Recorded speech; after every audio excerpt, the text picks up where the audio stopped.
Crias comendo riamug, molho de tomate e frango. Come? Sarinha com a boca cheia comendo. Isso, minha princesa. Ah. Fabrício, eu tô achando essa menina inchada, viu, Fabrício? Quê? Seu olhinho parece estar inchado. Mas o meu olho tá molhado porque...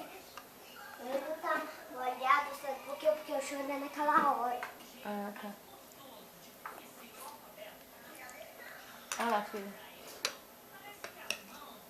Mãe, é 7 horas da noite. Passou já, vou dar 8. Esqueceu hoje.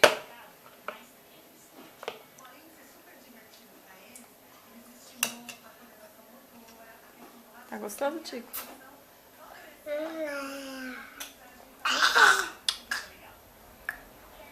Mastiga, filha de engolir. Tá bom? A Carol tem que mastigar.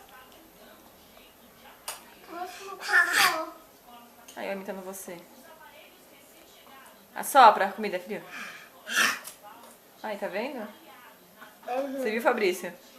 Ela engasgou. Ele imitando a irmã.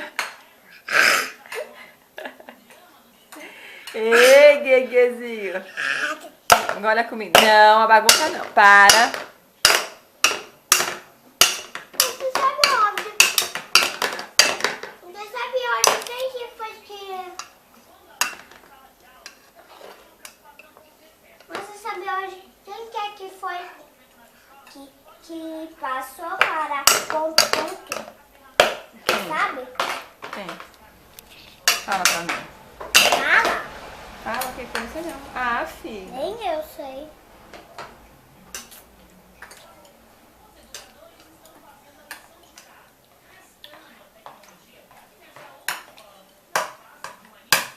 Dá tchau. Tchau.